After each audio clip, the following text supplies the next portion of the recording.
Hello, I'm Eric Gill, and in this video, we're quickly going to go over who makes the SAT and some frequently asked questions. So that's the first video and section that we have here in the SAT Essentials PDF.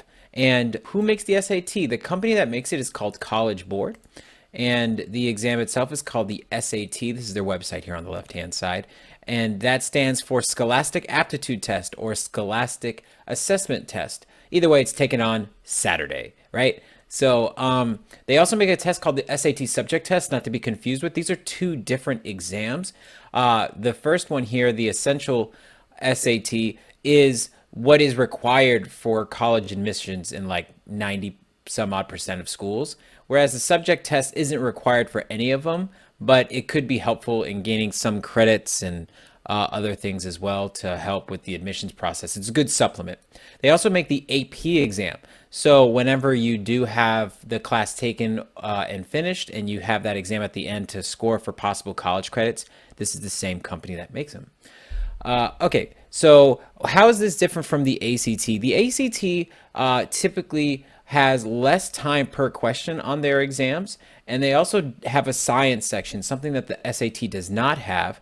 The SAT has it kind of sprinkled through the science section, kind of sprinkled through their sections though. For instance, the math, reading, and verbal are the three main sections of the SAT, and we go into more detail about those in another video. But in the math section, they'll have more graphs and tables, which is what the ACT has in their science section mostly. So that's kind of made up for on the SAT in this section here in that way. And then in reading, as we'll go into more detail even more, is that they'll actually have some science passages in every test. So this is another way that they spread the science section throughout their own exam. So even though it's not a dedicated section in the SAT, they do have some science-like items in there.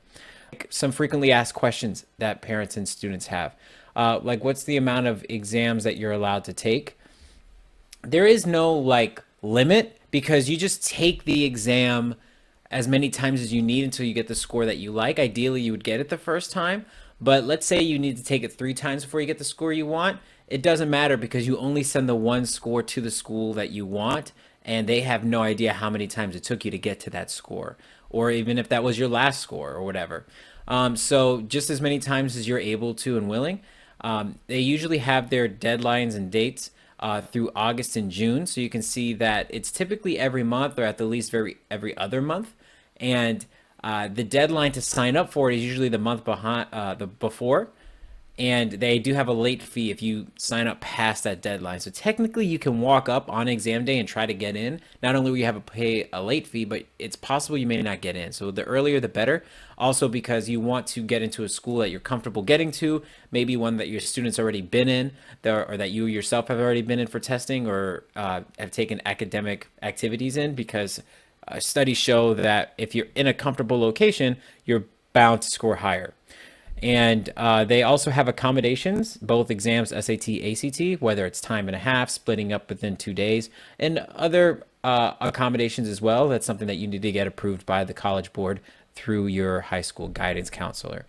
And some resources that are available is the SAT. What's unique about them versus the ACT is that they have 8 practice exams written by the test makers themselves available on their website.